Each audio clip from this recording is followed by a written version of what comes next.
PGI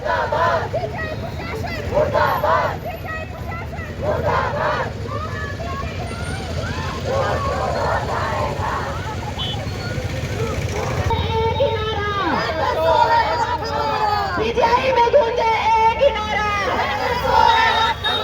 PGI में गूंजे एक ही नारा। आज एक क्लास लाया हो तो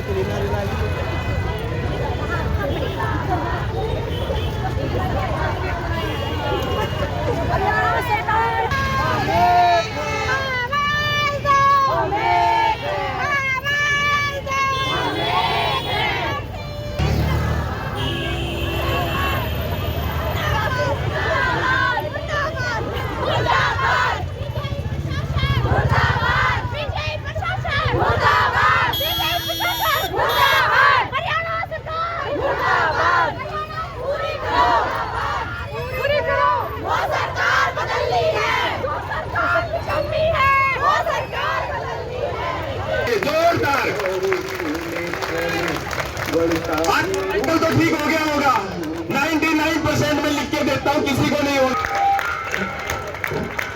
ये सारे मेल में चाहूंगा कि आगे आ जाए इनके साथ। सबके दिमाग में यही है, ये 7200 है क्या? और आप ये लोग लेके रहोगे, ठीक है? तो 7200 के लिए एक जोरदार तालियां करो भाई पति।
नहीं, हमारा कोई समाधान नहीं लग रहा है। सरकार की तरफ से कोई बातचीत का प्रस्ताव नहीं आया।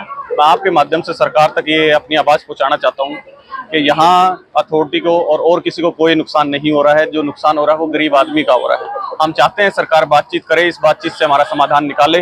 हम कोविड में, हमारी नर्सेज जिम्मेवार हैं, प्रोफेशनल हैं। हमने कोविड में यहाँ अपनी जान पर खेलकर औरों की, मरीजों की जान बचाने का काम किया है। जब सरकार ने हमारी जरूरत थी, कोरोना वॉरियर का हमें टैग दिया था, और आज सरकार हमें ना पूछकर, हमारी अनदेखी कर हमारे साथ बहुत बुरा व्यवहार कर रही है। ये मैं आपके माध्यम से पहुंचाना चाहता हूँ। अच्छा, एक आम जो मरीज है उसको जबरदस्ती यहाँ से डिस्चार्ज किया जा रहा है, उसका इलाज नहीं हो पा रहा है ड्यू टू योर स्ट्राइक। नहीं, ये हमारी स्ट्राइक की वजह से नहीं है। हमने प्रॉपर टाइम, प्रायर इन्फॉर्मेशन के साथ बार बार सरकार तक आवाज़ पहुंचाई है। हमने अपने प्रशासन तक भी अपनी आवाज़ पहुंचाई, लेकिन जब हमारी आवाज़ को दबा दिया गया, सैकड़ों प्रयासों के बाद भी आवाज़ को दबा दिया गया। मैं बताना चाहूँगा आपको, चंडीगढ़ में आप हमारी फाइल जाके देखोगे तो वो इतनी मोटी हो चुकी है, शायद 2 बंदे लगेंगे उसको उठाने के लिए।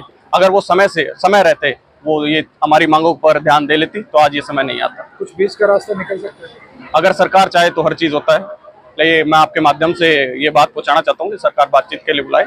इसके लिए जो है हम इमरजेंसी सर्विसेज और आईसीयू सर्विसेज को मेंटेन कर रहे हैं, और जो इलेक्टिव ट्रीटमेंट के लिए जो पेशेंट आते हैं वो बाद में भी आके अपना इलाज करा सकते हैं। जो वो बाद में आएंगे तो उनको प्रेफरेंस देंगे। तो ये सर्विसेज हम मेंटेन कर रहे हैं। तो वार्ड्स की क्या हालत है? वार्ड्स के अंदर, वार्ड्स के लिए वही है, जो इमरजेंसी केसेस हैं वो एडमिट किए जा रहे हैं, उनका इलाज चल रहा है। जो हमने जो इंतजाम किए हैं उसकी उससे। और जो इलेक्टिव वाले जो होते हैं, इलेक्टिव का मतलब ये होता है कि पेशेंट दाखिल करते हैं हम इलेक्टिव ट्रीटमेंट के लिए, पर ज़्यादातर ये पेशेंट वेट कर सकते हैं ट्रीटमेंट के लिए।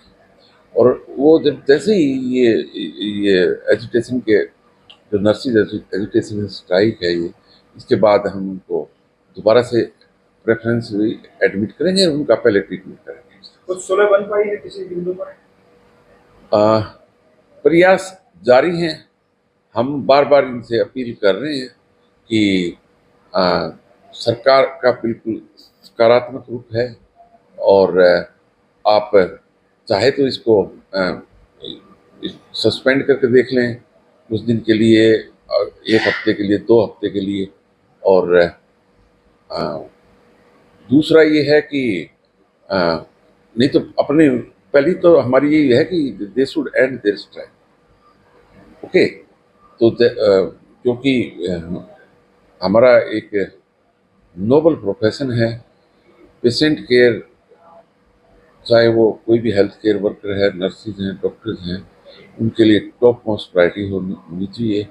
और हम बार बार इसी पॉइंट ऑफ व्यू को लेके बार बार इनसे अपील कर रहे हैं, और इनकी मांगों का जो सवाल है वो सरकार उसका सरकार का सकारात्मक रुख है।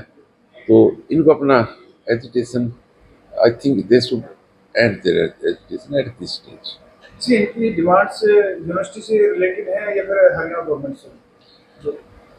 ये गवर्नमेंट से रिलेटेड हैं, क्योंकि फाइनेंस का मैटर है, और वहाँ पर एक्टिव कंसिडरेशन है सरकार के पास।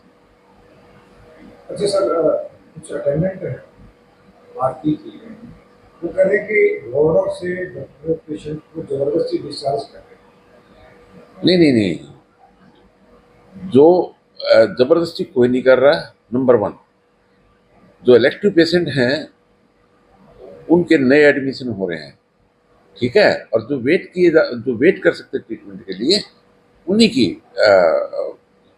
को शायद डिस्चार्ज करेगा। पर ये इन्फॉर्मेशन मेरे पास नहीं ऑफिशियली कैसे जबरदस्ती को डिस्चार्ज कर रहा है। मैक्सिमम बहुत खाली हो गए पेशेंट, ये मेरे पास ये भी इन्फॉर्मेशन नहीं है जो आप कह रहे हैं, कैसे खाली हो गए। हमारी मॉनिटरिंग कमेटी बनाई हुई है under the chairmanship medical superintendent, और वहाँ से मेरे को ऐसा कोई भी इनपुट नहीं आया है। अच्छा, हम देख सकते हैं hospital is a sensitive area, and for that patient confidentiality is topmost priority as per medical ethics, and for which you have to take the permission of medical student, which area you may be allowed or not. It is, I think he must have issued a circular. Yesterday we had discussed this issue, and he must have issued that circular.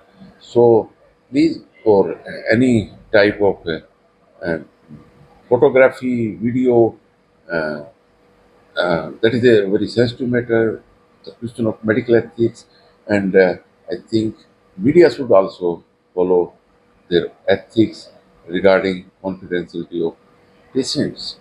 So, in that regard, the medical student, the permission can be sought from medical student. अगर कोई patient हमसे बात करना चाहे तो In what regard? Well, मैंने बोला ना, क्या दिक्कत है? मेरे को let me clarify. The permission has to be sought from medical student. Whatever you want to say, please contact medical student in this regard, and then he can decide which area you can visit or talk to the patient or not.